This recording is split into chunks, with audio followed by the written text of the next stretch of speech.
tô aproveitando, né, enquanto o pessoal chega, vocês vão escutar agora a abertura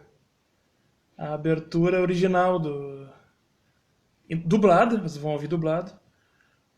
Espero que vocês consigam ouvir. Eu preparei aqui mais ou menos aqui, né? Vamos ver se vai dar certo. A abertura original dos créditos, né? Que é famosa em Star Wars. Vamos ver se vocês conseguem ouvir daí. Há muito tempo, numa galáxia muito distante.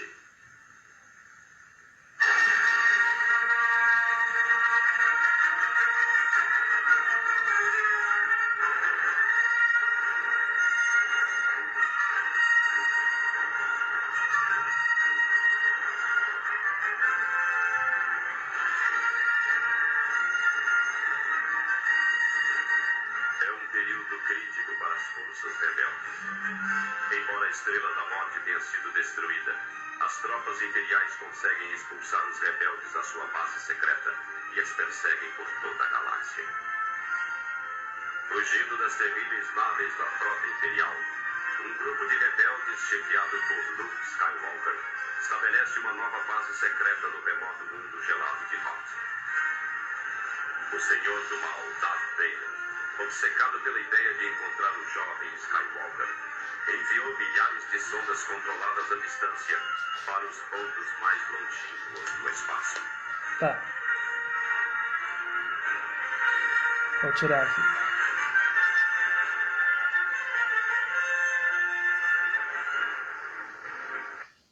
Então vejam, né, pessoal? Bom, primeiro, boa tarde, né? Boa noite, né? Depois das 18 é boa noite que se fala, né? Estranho, né? Tem sol ainda, acho. Não sei. Eu tô longe de qualquer janela aqui. Mas acho que tá escuro já. Então, boa noite, né? Todo mundo, né? Quem não me conhece, me chamo Alexandre Guilhão, administrador aqui da Cinemateca Histórica.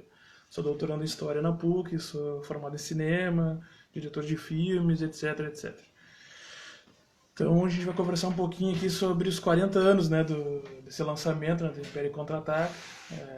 Durante a semana eu fiz algumas chamadas aí, né, fiz algumas enquetes aí, o pessoal que está online aqui deve ter, com certeza viu, né, muitos participaram, inclusive, né, até mandando comentários. Foi muito interessante essa semana porque eu pude... Vocês estão me ouvindo bem enquanto eu falo? Acho que sim, né? Eu pude conversar com muitas pessoas sobre Star Wars, porque quando eu comecei a divulgar ali, teve muita gente que veio conversar comigo, né, por mensagem, assim, isso foi muito legal, assim, só isso já valeu a pena pra mim, assim, porque algumas conversas muito ricas, assim, sobre as trilogias, né, sobre os filmes e sobre os filmes mais atuais. Eu dei uma risada porque esse tema, gente, eu até não era a proposta inicial, não é a proposta inicial dessa live aqui. Eu vou tentar fazer essa live aqui não passar tanto tempo, né?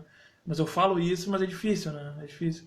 As lives anteriores que eu fiz também, né? Eu não queria ultrapassar aquele limite do Instagram de 1 hora ali, mas eu acabei passando, né? Mas eu vou tentar, né? Vou tentar limitar o tempo, assim, pra... Acho que também, até por uma questão de atenção, assim, né? Acho que pro pessoal é melhor, né? Se for menos tempo. E então, assim, esse tema da nova trilogia, vou dizer pra vocês que é uma coisa que eu percebo, assim, que é meio que uma demanda constante, assim. Acho que todo mundo que veio falar comigo, tanto respondendo meus stories, quanto me chamando no privado só pra conversar, assim, eu acho que todo mundo falou dessa nova trilogia, assim, então é um tema bem polêmico, assim, e bem abrangente, assim, que desperta interesse, mas é claro que, assim, a ideia da live aqui é só botar alguns pontos, gente, alguns pontos mais, assim, do estabelecimento da saga Star Wars, né, Império Contra-Ataca, né. Então eu vou começar aqui falando alguns pontos. Eu não... Pra quem assistiu a minha live de cinema cubano, viu que eu fiz um negócio ali com um notebook, né? Hoje até não deu muito certo ali, eu não sei como é que eu vou fazer, eu queria passar algumas imagens. Mas se não der, não deu, né? Aí eu vou falando aqui, aí vocês vão também pondo questões aí, perguntas e tudo mais. A qualquer momento, gente, pode ir falando, né? Sem problema, né? Então, assim, eu só quero só colocar alguns pontos, assim, para quem já conhece os filmes e tudo, né? Alguns pontos iniciais, assim, até fiz aqui algumas anotações para não esquecer, né? Mas, vejam, é interessante, assim, que o primeiro filme, até para chegar aqui no Império Contra-Ataca, né, que esse ano tá fazendo 40 anos, né, foi mês passado, né, faz 2 semanas, eu acho. Esqueci o dia agora, mas acontece, né. O primeiro filme tinha sido financiado pela 20th Century, né, Studios, que hoje em dia é 20th Century Fox, na época ainda não era da Fox. Financiou o primeiro filme, né, que custou 10 milhões e foi financiado depois deu muito retorno, né? Então, vejam que, assim, em termos até de legado, que é um dos pontos que eu coloquei ali, que eu ia comentar, né? É muito comum, assim, os pesquisadores de cinema considerarem uma espécie de... O primeiro Star Wars como um marco inicial, assim, da chamada era dos blockbusters, né? No Brasil, na época, se falava arrasa quarteirão, né? Hoje em dia, nós gostamos muito de nos americanizar aqui no Brasil, então nós falamos blockbuster também, né? Que são filmes que, na verdade, eles costumam fazer grandes bilheterias, assim, e costumam acompanhar uma campanha de marketing que vai indo em diversas esferas. Então, tem eventos específicos, né? No caso dos filmes do Star Wars, essas feiras que na época eram comuns, feiras de gibi, então tem lá um stand do filme, essas coisas assim, que na época não eram tão comuns, né? Esses filmes têm sempre a marca da questão tecnológica, né? Então, até hoje em dia, né? Chamar a atenção do olho do espectador através da tecnologia dos filmes, né? Vejam que tem aqui toda uma questão também de uma concorrência com a TV na época, né? O pessoal que está entrando aí, então, né? Toda uma questão de concorrência com a TV, então o cinema trazendo assim esses elementos que o espectador não poderia encontrar na TV. Na TV ainda era uma linguagem muito crua, né? Então, o que o cinema tinha que trazer era essa questão assim de um espetáculo visual, né? Tem uma frase, é que eu não tinha pensado em falar, que eu vou dizer agora. Então, se você não teria notado o nome do crítico de cinema americano, me fugiu o nome agora. Mas tem um crítico que, quando ele vai explicar essa decadência porque tem uma certa decadência de número de filmes assistidos na sala de cinema depois do surgimento da TV, né? Depois o cinema retoma até esse crescimento, mas quando tem um primeiro declínio, tem um crítico americano, que me fugiu o nome agora, eu deveria ter anotado, mas enfim, que ele comenta que para o público era mais fácil ver... como é que é?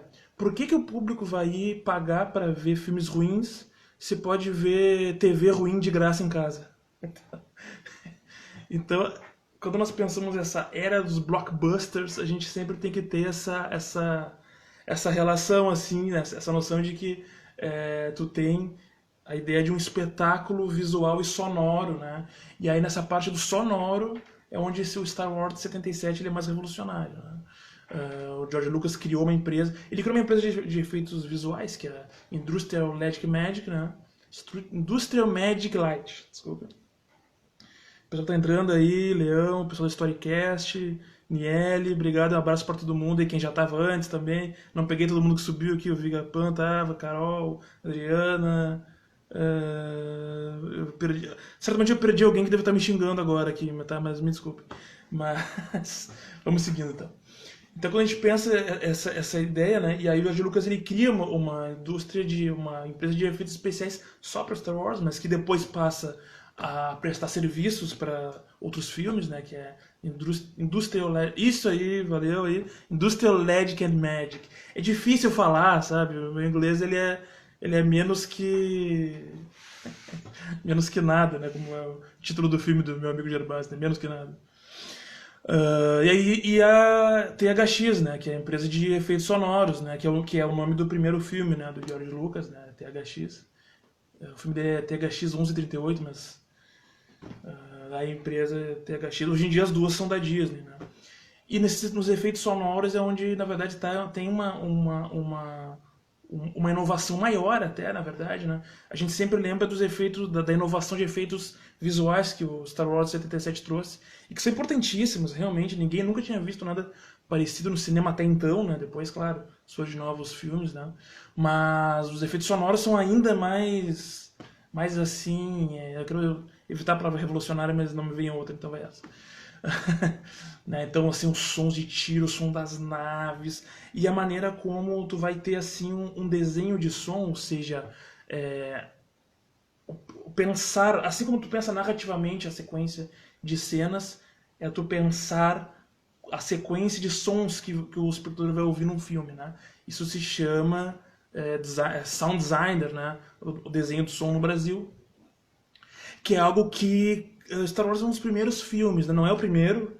Os primeiros filmes ali até são alguns faroestes, do Sergio Leone, né? Mas o Star Wars vai levar essa questão do desenho de som para uma categoria jamais antes vista, né?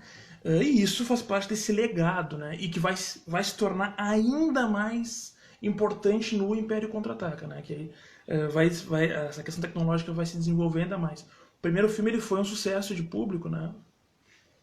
E aí a questão, assim, toda dessa questão, assim, dramática, né? Então tu tem ali... vamos lá, como eu falei naquele cartazinho que eu fiz, né? Legado, análise social, análise histórica, né? É interessante que tu tem ali no primeiro filme... Vejam que eu vou chegar no segundo, tá? Isso tudo que eu tô falando aqui é pra gente chegar bem no segundo filme ali, que é onde a gente vai desenvolver melhor. E aí vamos pensar outras questões aqui em conjunto, até com as contribuições de vocês aí, né? Pretendo não me alongar demais aqui, mas vamos lá. Senão o pessoal cansa, né? Mas vamos lá. Então, assim, esse primeiro filme, então, tu tem ali todo o estabelecimento de um universo, né? De um novo universo de personagens, né? Desses novos personagens, desses personagens que são personagens, assim, que são comuns a qualquer narrativa do chamado cinema clássico, né? Ou seja, esse cinema clássico é o cinema em 3 atos, né? O cinema americano, em especial, usa muito isso, né? Que é a estrutura clássica, que vem já da dramaturgia do teatro, da literatura. Um primeiro ato onde tu conhece os personagens e o universo, até o estabelecimento de um problema. Esse problema se desenvolve no segundo ato, que é a maior parte do filme. E ao final, o terceiro ato é a resolução. Então, é basicamente isso. Dentro disso, tu tem a ideia da jornada do herói. Eu não vou entrar em muitos detalhes aqui. Quem quiser pode procurar mais a respeito. Porque aí a gente entraria num tema que ia demorar muito, que é, né, Joseph Campbell, né, que foi até um consultor do Lucas e tudo, que vai escrever o livro O Herói de Mil Faces. Então a ideia de tem várias possibilidades desse herói, mas a que o Luke segue ali é uma delas, né, de um herói que é um homem do povo, comum, chega até ele um problema maior, né, ele vai atrás da resolução, ele recebe uma espécie de um chamado à aventura, né, isso acontece no primeiro filme. E aí pensando assim, essa análise, pensando até em termos sociais, né? Então vejam que tu tem ali naquele primeiro filme uma rebelião acontecendo. É interessante que esse primeiro filme a gente não vê ainda grandes detalhes desse confronto. Se nós formos parar para pensar, é que é difícil hoje para nós, já tendo visto todos os filmes, a gente às vezes parar um dos filmes, um deles, e tentar ver só ele, né? Tentar entender só aquele filme como se nós não conhecêssemos as continuações, né? Mas se fizermos esse exercício, a gente vai entender que aquele primeiro filme, o confronto não está muito bem estabelecido ainda, né? Nós sabemos que existe um império. A primeira cena do filme já é um confronto, né? Mas nós não sabemos quem são aqueles personagens, não sabemos quem é aquele sujeito todo de preto que entra na nave.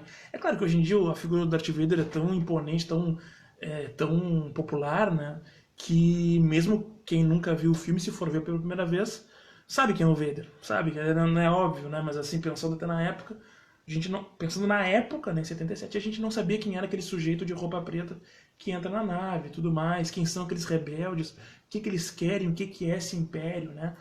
Nós vamos descobrindo ao longo do primeiro filme, né? E eu até separei umas imagens, mas eu não sei se eu vou conseguir mostrar, gente, porque eu não consegui posicionar direito aqui o meu notebook, né? Que nem eu fiz na live do Cinema Cubano. Eu vou ter que dar um jeito de conseguir... Eu vi que tem uma pessoa que consegue compartilhar a tela, mas eu tenho que usar o aplicativo de fora. Eu não sou tão bom nisso, tá, gente? Quem souber fazer isso pode tentar me ensinar, tá? Eu só vou tentar mostrar uma imagem, se não der, vou voltar pra mim aqui e vou seguir falando, tá? Não deu certo, gente. Não consegui aqui. Ainda mais que tem o pessoal falando aqui, né? Mas, assim, basicamente aqui é a reunião da cúpula do Império. Eu vou voltar pra mim, gente. Aí vou eu falando aqui, tá? Vou eu falando aqui que é melhor. Não... Aqui. Na live que a gente fez do cinema cubano, eu consegui mais ou menos colocar ali, né? Agora não deu muito certo. É que eu uso um suporte aqui pro celular que é ruim, é ruim, é ruim. Eu não consegui, é difícil de manejar o celular ali onde eu quero, então é ruim, é ruim. Então eu vou tentar ir falando aqui, né? E aí eu vou usar esse slide aqui até como roteiro aqui, né? Já que tá aqui na minha frente, né? Mas assim, é interessante aquela reunião que a gente tem da cúpula do Império Galáctico ali. Os trajes deles, as roupas deles são inspirados no nazismo, né? Assim, nos oficiais nazistas, assim, o uniforme do Império, né? Então tu tem ali assim toda uma ideia desse império que está se expandindo e dominando regiões locais, né? E aí é interessante que é o seguinte, o filme foi em 77, então tu tem os Estados Unidos recém-saídos, né, da Guerra do Vietnã, então é interessante que... não, a Fernanda comentou aqui, a tecnologia é complicada, é muito difícil a gente fazer essas lives aqui, tentando mostrar imagens, né, é bem difícil, se alguém for bom nisso pode me ajudar aí, porque é muito... Da próxima vez eu vou... É que não tem impressora aqui, senão eu imprimia as imagens e mostrava aqui, assim, ó, essa imagem, outra imagem. De repente eu pego o notebook aqui e faço isso, né? E põe na tela aqui, mas vai ficar ridículo. Mas assim, então, tu tem essa inspiração nazista dos uniformes, né? E tu pensa que tem os Estados Unidos recém saindo de uma guerra do Vietnã, então teve seu auge nos anos 60, mas ela se arrasta ainda ao longo dos anos 70. Ao longo não, até metade dos anos 70. E então essa ideia do imperialismo estadunidense, né, as teses sobre o imperialismo estadunidense, elas ganham muita força no período. Então esse filme, de certa maneira, indiretamente dá um pouco de voz a isso, né? A ideia de um... O Fernando, pois é, o Panuí... Não, essa live que ela vai pro IGTV depois, tá? Pra Fernanda que perguntou aí. Então assim, então o filme ele dá um pouco de voz a essa ideia de um império que domina regiões locais. Então isso cria um debate, cria uma polêmica na época, porque os americanos saem muito machucados desse conflito, né? Então esse repensar essa ideia do imperialismo estadunidense acaba vindo de novo ali, né? Claro, tem filmes da época já que fazem isso de maneira direta, né? Mas um filme popular, assim, que, repito, não que o filme de fato entregue esse mote, né? Mas é um debate possível a partir do filme, né? Mesmo que o diretor não tivesse pensado nisso ou não tenha pensado nisso, tu vê esse filme, como qualquer filme, gente, tu vê aí um filme em um período, esse filme te suscita novos debates, né? Essa é a riqueza do análise social através do cinema, né? Então, quer dizer, tu tá saindo recém de uma guerra do Vietnã e tu tem um filme de guerra no espaço onde existe um império que domina novas regiões e existe uma tal de resistência, que é a Aliança Rebelde, que não está bem estabelecida. Eu vou falar mais sobre isso, tá? Ao longo aqui. Eu queria mostrar imagens que eu separei, mas de repente eu faço um vídeo depois editado e aí eu coloco, né? Coloco e acho que fica melhor, né? Mas tem muita imagem aqui que eu separei. Mas vejam, então, pensando assim, esse império e essa aliança rebelde que termina com um triunfo, né? O final do filme é um triunfo, né? Então a trilha sonora, ela naquela batalha final da Estrela da Morte, né? Então vejam, é inclusive um império que tem uma arma de destruição em massa. É ali que a gente vê, inclusive, o que é o império, né? Quando eles explodem o planeta. Esqueci o nome do planeta agora, se alguém... Comentário do Maurício, que sacaneando, como sempre, né? Mostrar a rei e o Kylo Ren pra galera aí. Não, mas isso daí eu não tinha separado nenhum slide com a imagem deles, tá? Então, de qualquer maneira, não ia ver. Mas, então, quando a gente vê a destruição de um planeta inteiro pela Estrela da Morte, que a gente a gente vê qual é até onde pode chegar esse império, né? Até que Alderaan, claro, planeta Alderaan, né? Eu me perdi agora, tá assim. Então quer dizer, quando tu vê a explosão desse planeta é quando tu entende mais ou menos o que é esse império, né? Tu já tinha visto aquela reunião, né, anteriormente, né? A reunião da alta cúpula militar do império. E vejam que quem está no comando daquela cúpula é Almirante Moff Tarkin, né? Interpretado pelo lendário Peter Cushing. Né? O Vader não é o comandante, né? O Darth Vader ele não é o comandante do Império. O Vader, depois eu vou falar mais disso, mas o Vader tem destaque no Império Contra-Ataca, né? Quer dizer, ele é uma figura que impõe terror até quem está assistindo. A ideia dele esteticamente é essa, né? É ser um elemento de terror, né? Ele é um elemento de terror puro, ele é o elemento que evoca o sentimento do terror, né? Mas ele não tem uma função no primeiro filme ainda, pensando nessa estrutura do Império, né? Que é uma estrutura hierarquizada, né? Uma estrutura tecnológica. Então a ideia de a tecnologia sempre substituindo as pessoas, né? Já os rebeldes eles têm uma relação um pouco mais próxima da natureza, né? Tu vai ver depois no terceiro filme em especial que eles vão se aproximar da comunidade da Lua de Endor, né? Então eles estão ali no meio da mata. Isso ao longo da franquia se repete algumas vezes, né? Então a ideia da desumanização é algo que acompanha o Império desse primeiro filme. Eu ia dizer primeiro episódio, mas aí episódio 1 eu ameaça fantástica. Né? Primeiro filme, cronologicamente, né? Então é uma ideia que aparece ali, né?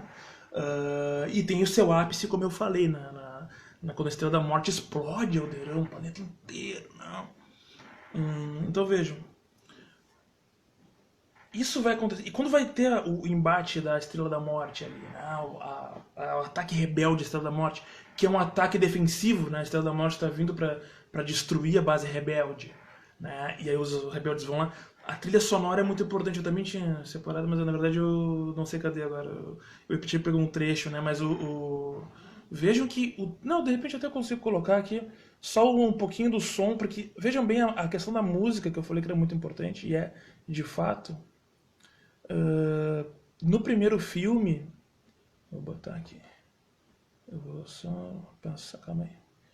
No primeiro filme, quando tu tem a batalha. A música ela entrelaça entre a esperança e a tensão. Isso é muito interessante. Então, a música do John Williams no primeiro filme, todos os filmes, né? Na trilogia clássica, o John Williams faz música para todos os filmes do cânone de Star Wars, mas a função narrativa é mais clara na trilogia clássica. Não sei se vocês estão ouvindo aí. Aqui tem os sons de efeito. Eu botei dublado aqui, né, para o pessoal poder. Mas a ideia... Vou avançar aqui. Aqui tem música de tensão, né? Mas essa música, ela tem elementos de esperança também. Aqui, quer ver? Aqui é som de tiro, né? Ó. Sons muito agudos, né? Tá, tirei. Então, assim, a música no primeiro filme ela tem esses elementos, né? Na Batalha da Estrela da Morte é uma música que ela vai ao mesmo tempo que é algo, até eu vou dizer, eu como um estudante de cinema, como pesquisador de cinema, isso é uma das coisas que caracteriza o chamado cinema clássico. É que o cinema clássico, tu pode entender ele como um período, que é o período dos anos 20, 30, né? Nos Estados Unidos, ou como uma estrutura de cinema, né? Uma estrutura clássica, né? Que é o que domina até hoje o cinema, em especial o cinema nos Estados Unidos, né? Como eu falei, tinha a questão dos 3 atos. Tem uma série de outras questões que não tem como eu delimitar aqui em tão pouco tempo, né, gente? Senão teria que falar muito tempo disso. Mas uma das características é essa mescla entre esperança e medo. Ou seja, o espectador ele tem que ter medo que o protagonista não vá conseguir o que ele quer, e ao mesmo tempo a esperança de que ele vai conseguir. Isso é um dos fatores que faz com que o espectador veja um filme todo até o final, envolvido, né? Claro, são teorias já bem antigas que eu estou trazendo aqui, mas que são válidas e que até hoje e tudo mais, e ainda mais pensando no filme de 77. Então, vejo que a música, a trilha sonora no Nova Esperança, em especial na Batalha na Batalha da Estrela da Morte, ela tem esses dois elementos. Ela vai mesclando pontos onde tu vê que a música traz um tom pessimista, assim, uns sons que vão incomodando a gente, e ao mesmo tempo depois entra som de orquestra, tudo, muitos elementos de corda, e aí tu tem esperança que eles vão conseguir, né? Agora vamos chegar no segundo filme aqui, que é o que nos interessa, né? Porque a gente está celebrando aqui os 40 anos, né? Eu até tô... Agora que me veio um pensamento na cabeça, poderia estar trajado, né? De algum personagem de Star Wars. As lives que eu vejo de Star Wars sempre tem essa característica, né? Mas eu nem tenho fantasia nenhuma. Mas vamos lá. Então, o segundo filme, ele é o preferido dos fãs. E assim, muitos de vocês devem ter visto que eu abri uma enquete ali. Eu abri uma enquete sobre qual filme que vocês preferiam, né? Que era eu botei o 4 e 5, né? Nova Esperança e o Império Contra-Ataca. Eu esperava que fosse vencer o Império Contra-Ataca, porque, enfim, eu acompanho a franquia, eu sei que o Império Contra-Ataca é o queridinho dos fãs, né? Mas eu não esperava que fosse dar uma lavada, assim, eu não lembro agora de cabeça, mas foi mais de 70%, né? Das pessoas que votaram no Império Contra-Ataca, na enquete que eu abri, né? E... não, fiquei pensando, assim, né? É impressionante, assim, né? Um filme que 40 anos e tudo, né? E tem uma base, assim, tem uma base de fãs que é impressionante, né? Impressionante. Não tem uma saga que tenha tanto. Não, talvez tenha hoje em dia, mas não uma saga tão antiga e tudo, né? Claro que tá aí até hoje lançando filmes, né? Isso também explica, né? E que nunca deixou de lançar produtos, né? Revistas, quadrinhos, jogos de videogame, etc, né? Tudo isso, que é uma coisa também que o George Lucas meio que inaugurou essa era, né? De produtos agregados, né? Brinquedo. Na época dele era muito brinquedo que ele lançava, né? Mas hoje em dia tem de tudo, né? Sobre a saga, né? Muita coincidência aqui, até agora que eu me dei conta, mas eu tenho aqui, tá vendo? Deixa eu mostrar que eu tenho aqui um... isso aqui eu ganhei até da minha madrinha, que era uma carteira, veio uma carteira aqui dentro, mas é essa lata que serve pra guardar alguma coisa, né? Já tive caderno, já tive outras coisas assim, né? Não sei se tem mais alguma coisa aqui. Ah, tem uma coisa aqui, ó. Espera, só um pouquinho. Olha só, muita coincidência, gente. É que eu tô do lado da minha escrivaninha de trabalho, né? Isso aqui eu comprei esse ano, ó. Isso aqui é um conjunto de livros, já é da era Disney agora, né? Muito lindo, gente, muito lindo. Conjunto de livros aqui, ó. Isso aqui é uma coisa que Star Wars inaugurou, até tem a ver com o que a gente tá falando do legado, né? Então, esses que são esses produtos que vão indo em torno, né? Então aqui, ó. Esse aqui é qual? Livro do Sith. Ah, tem vários, né, gente? Aqui, ó. Eu tenho outras coisas, mas, enfim. Eu já tive mais coisas, hoje em dia eu não tenho... Código do Caçador de Recompensas. Manual do Império. Tem um que eu gosto bastante. Cadê? Tá dentro desse pack aqui. Que foi o último. Aqui, ó. O Caminho Jedi. Que é muito interessante, é o seguinte, porque o começo são instruções que eles botaram aqui como se fosse escrito pelo Luke Skywalker. Então, enfim, é legal, né?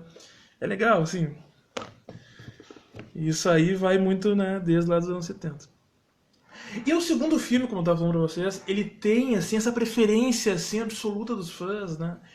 E vejam, esse filme, o Império Contra-Ataca, ele é um pouco mais sombrio. Mas não pensem, assim, um filme sombrio como um filme, assim, de suspense dos anos 30, um filme noir, alguma coisa assim, um filme, sei lá, do Hitchcock, alguma coisa.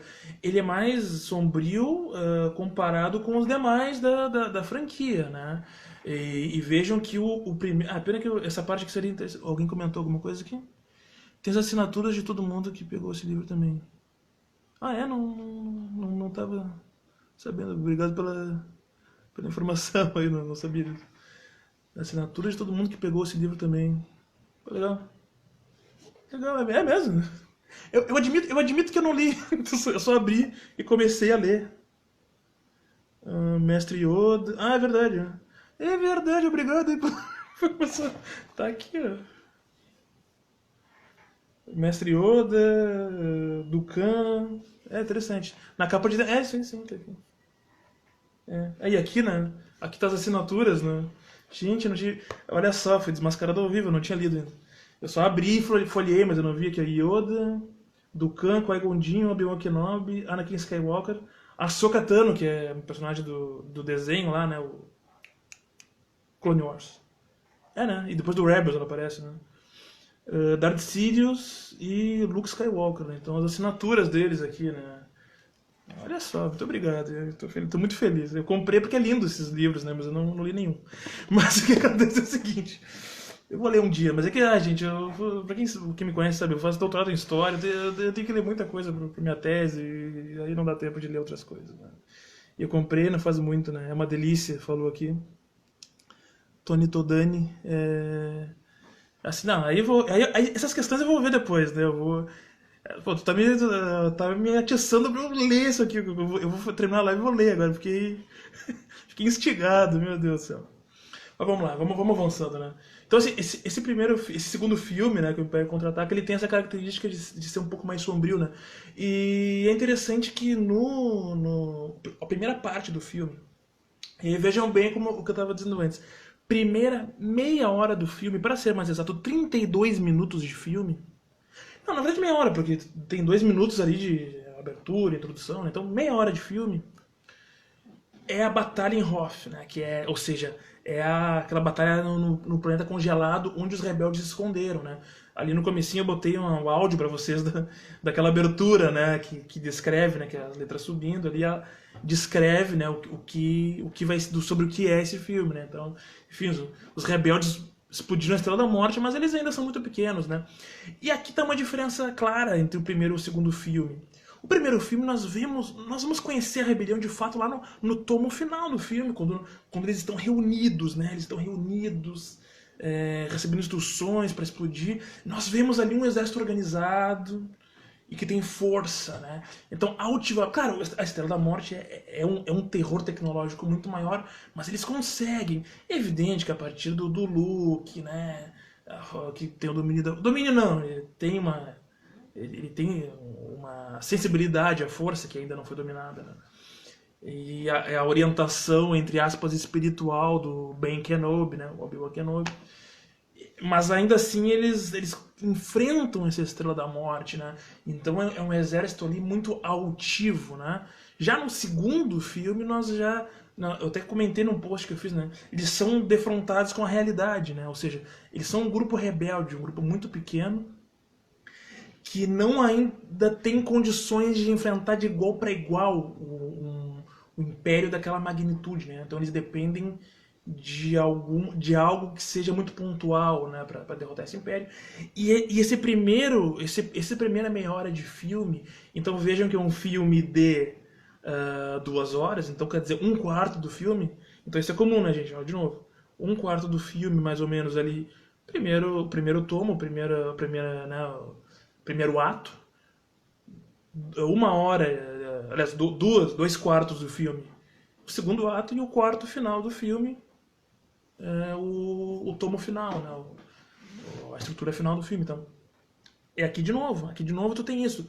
Essa primeira parte, esse primeiro quarto do filme, que é o primeiro ato, tu tem a batalha em Hoth, né? Ou seja, ali nós conhecemos um pouco melhor o Império e a Aliança, né? E aí vejam que a Aliança Rebelde ali, eu até ia trazer aqui, bom, eu separei, mas eu não vou poder mostrar aqui, tá muito ruim, né, gente? Tá muito ruim aqui a não ser que eu tente pegar. Olha só, vou tentar fazer uma aventura aqui. Que coisa. Até me bati no celular aqui. Eu vou tentar mostrar só. Cara, vou mostrar menos imagens do que eu ia mostrar inicialmente. Mas eu vou mostrar só. Olha que gambiarra. O brasileiro, gente, só resolve as coisas na gambiarra. Quando resolve, né? Quando é um resfriadinho, o brasileiro não consegue resolver. Resfriadinho que mata milhões e não dá. Mas olha só aqui, ó. Vou mostrar pra vocês aqui. Que gambiarra. Vocês conseguem ver aqui. Aqui tu tem dentro do planeta Hoth o alto comando da rebelião. Então quer dizer, e aí, bom, vocês não devem ter conseguido ver muito bem. Mas tu tem aqui o Cal Regan, que é um personagem que só aparece no Império Contra-Ataca. E depois eu vou falar mais disso. Porque ele é o general rebelde aqui, né? Então tu vê que tu tem uma estrutura rebelde que, na verdade, ela é de um exército tradicional. Isso, por que isso é interessante, gente? Porque aí pensando a saga como um todo, a Aliança Rebelde, ela ao longo da franquia, ela muda bastante. O que muda? Eu não estou falando só do que a Aliança mudou. A interpretação sobre o que é essa rebelião muda. Muda de filme para filme. E eu vou mostrar isso, mas eu ia mostrar aqui com imagens, mas eu vou falando, vocês vão compreendendo, né? Já o Império, não. O Império, ele narrativamente, mais do que narrativamente, gente, esteticamente, o Império é sempre o mesmo em todos os filmes. Mesmo depois, quando tu vai ter, nos filmes atuais, o estabelecimento da Primeira Ordem, ele carrega as mesmas características do Império, né? A estrutura rígida, organização militar convencional, a estrutura de um líder, e abaixo dele uma espécie de assessor desse líder, que também é um usuário da força, né? Mas que daí acaba sendo uma espécie de general de campo. Já os rebeldes mudam ao longo né? A interpretação do que é uma rebelião, ou seja, esse universo ele constrói facilmente a figura da opressão, a figura, né, da ordem estabelecida. Ela é muito facilmente identificada ali, então ela é muito próxima dos regimes de exceção, basicamente, né? Dos regimes de exceção de direita, né, nazismo, fascismo, as ditaduras militares, até eu teria que falar mais a respeito disso, até futuramente eu quero fazer coisas a respeito disso, escrever sobre, quem sabe estruturar algo similar a um curso. Se alguém tiver interesse, ele pode me dizer o que acha, que eu estou só nessas ideias, assim, né?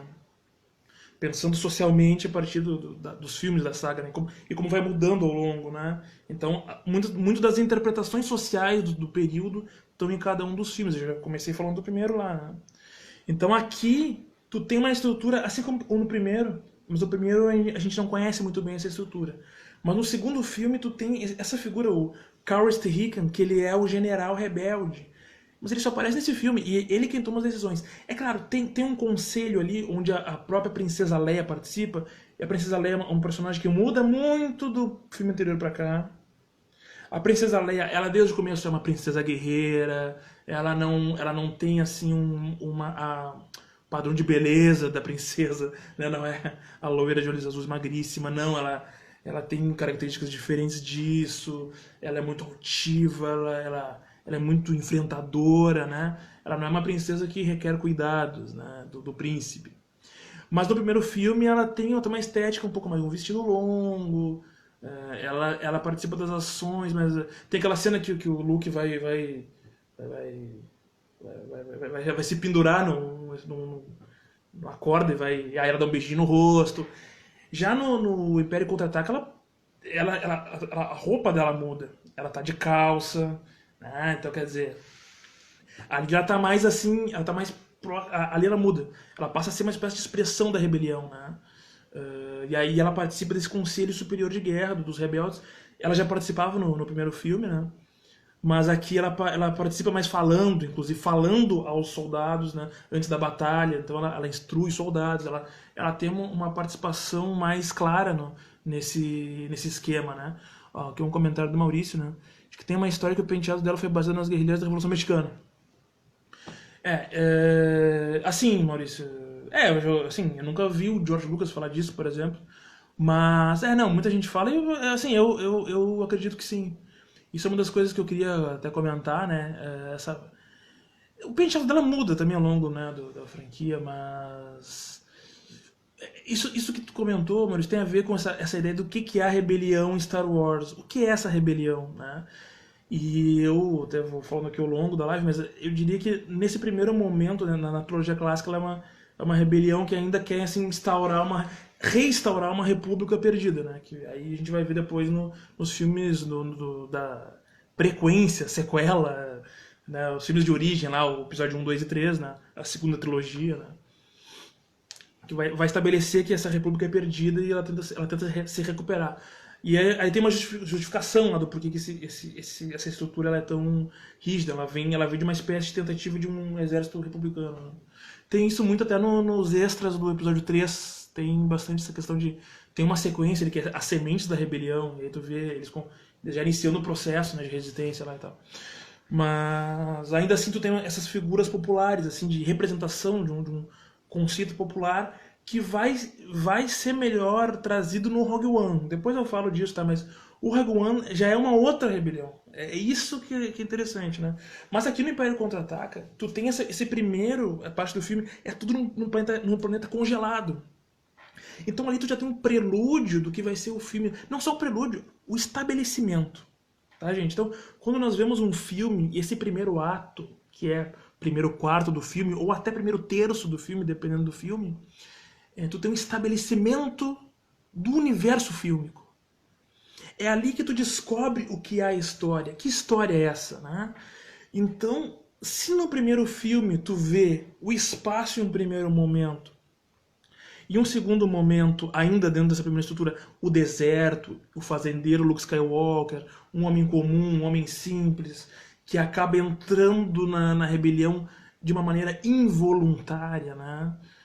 Se vê ao meio mas aí depois, bom, mas é também uma espécie de destino, são os desígnios da força, né? Esse segundo filme, essa ambientação ela já é pessimista no começo, porque é tudo congelado e a fotografia ela é mais escurecida, então ele tem um tom mais sério, um filme que tem um tom mais sério. Eu vou botar um pedacinho, porque é interessante o seguinte, quando chegam, quando o Império descobre a base rebelde, eu vou botar aqui, não sei se você faz isso, eu vou botar o som, pelo menos, né, de quando chega o Império no... O Império chega para enfrentar os rebeldes naquela base congelada lá, né, de Hoth. É interessante porque, ó, vou mostrar não, vou soltar o áudio, Opa, desculpa, eu soltei errado. É interessante que a música é importante, de novo. Eu vou soltar o áudio aqui, tá, gente?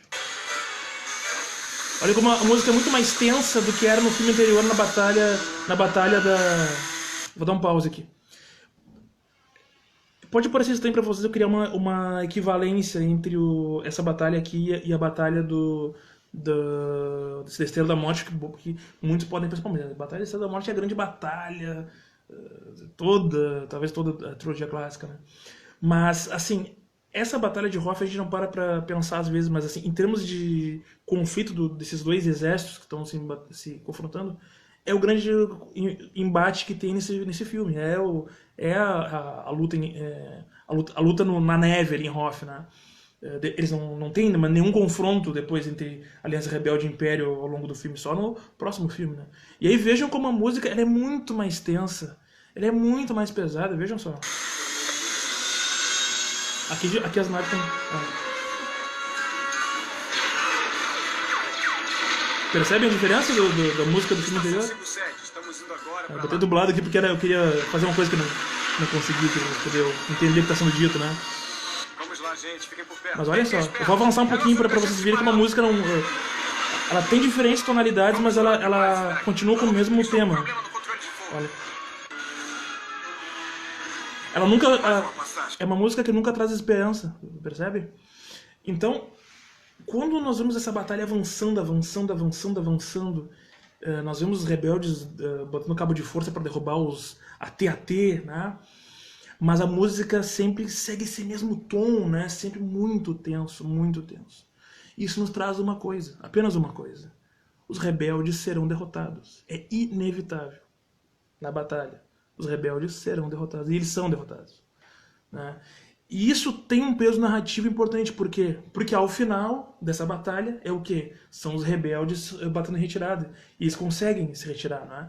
Então vejam que a questão de perspectiva. No primeiro filme, se a derrota acontecesse, era uma derrota total. Aqui, a fuga acaba se tornando uma espécie de vitória dos rebeldes, né? Porque eles conseguem fugir de uma força que é muito superior, né? Então aqui, a ideia é assim, idílica, a ideia quase assim, pensada através de um sonho quase, de que os rebeldes vão lá, se reúnem numa base, fazem um ataque, explodem a Estrela da Morte, todos estão felizes, termina o filme com os heróis sendo condecorados, né, dentro daquela pirâmide maia lá. em Honduras, se não me engano, aquela cena que foi filmada. Mas foi na América Central. Mas é Honduras, eu acho. Né? Não é no México, né? Bom, a México não é América Central, tudo bem. Mas é porque eu já vi gente dizendo que foi no México, mas não foi. Eu acho que é Honduras. Se não for Honduras, é Costa Rica, mas eu tenho quase certeza que é Honduras. Se alguém puder me trazer a informação, eu agradeço, mas é Honduras. Não interessa, né, gente? O que acontece é o seguinte, então tu tem todo esse estabelecimento ali no primeiro filme de uma ideia otimista e mágica, assim, de que, bom, existe opressão, mas as pessoas querem acabar com essa opressão, vão lá e acabam. Nesse segundo filme a gente vê que não é assim. A vencer, mas foi uma vitóriazinha. A realidade os confronta, acima de tudo, aqui. E aqui nós vemos, então, esse império, o império representa aqui o poder da ordem de segurança. Né? O Maurício fez um comentário aqui. Segundo uma banda punk local... Maurício, tá de sacanagem. É a banda de um colega nosso da faculdade, né? Então... Ficar bacalhando os caras aí, é brincadeira. Não sei, né? Mas tem uma letra famosíssima de uma música gaúcha aqui que diz que o México é na América Central. É curioso, né? É um colega nosso da história ali, mas é o cara que a gente gosta dele, inclusive. Mas enfim. Então, o que acontece é que a gente vai ter nesse segundo filme de novo, né? Eles são confrontados com uma realidade muito maior. O Império representa a tentativa da ordem de segurança, né? É a doutrina de segurança nacional, que no caso é intergaláctica. Mas tu pode pensar essas relações, ainda mais pensando a partir dos anos 70 e 80, que é quando o filme se faz. Isso é importante, gente. Isso é importante. O filme nunca está descolado da realidade onde foi produzido. Né? Então, quando a gente pensa aqui uma ideia histórica social de um filme, é bom. Nós estamos estabelecendo um filme num tempo, ou seja, a época em que foi produzido, e num espaço, onde é que ele foi produzido? Nos Estados Unidos. Né? Então, tudo isso nós temos que levar sempre em consideração. E aí nesse segundo filme nós temos melhor essa relação de quem é esse império. Esse império não permite dissidências. Né? Esse império ele chega nas localidades mais remotas sempre com a segurança, mas essa segurança ela visa a segurança do próprio regime. Né? Em última instância, não apenas isso, mas em última instância é isso. Né? E os rebeldes são confrontados com isso no segundo filme. E percebem que não podem simplesmente vencer porque querem. Né? Não apenas com ideias românticas. Né? Então esse primeiro tomo do filme, ele tem essa importância assim, que eu acho primordial. Né? E além disso, quando a gente pensa, por exemplo, ali, olha só, eu até vou mostrar um plano, assim como um prelúdio de que o filme ele vai... Um prelúdio, lá no começo, como o filme ele vai trazer uma estética mais sombria. Pra quem viu o filme deve lembrar desse... Olha aqui.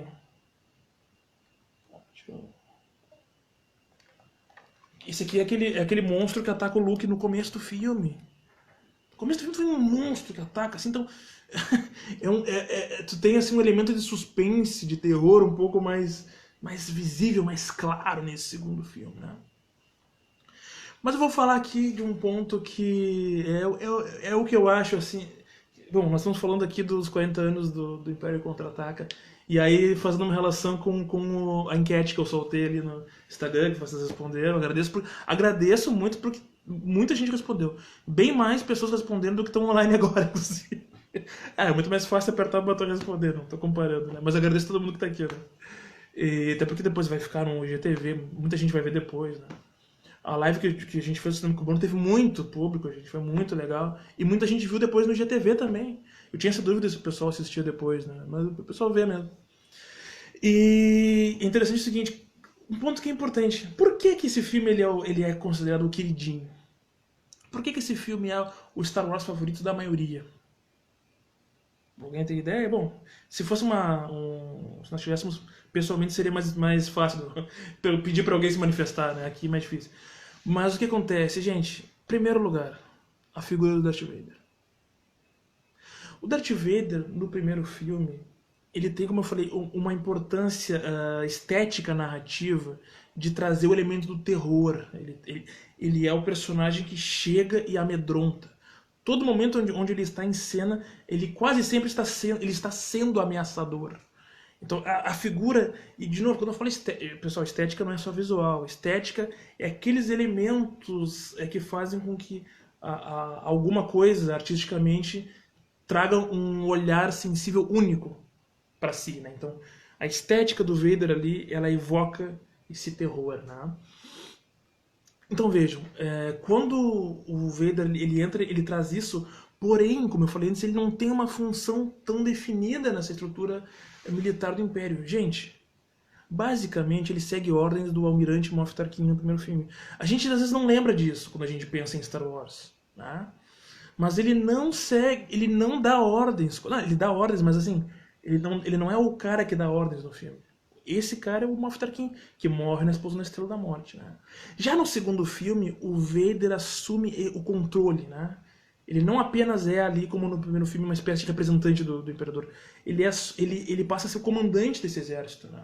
No segundo filme, e ele o faz com mão de ferro. Então, ao mesmo tempo que ele faz isso, ele é muito cruel. Ele é muito cruel. Ele mata, inclusive, quem falha com ele no exército.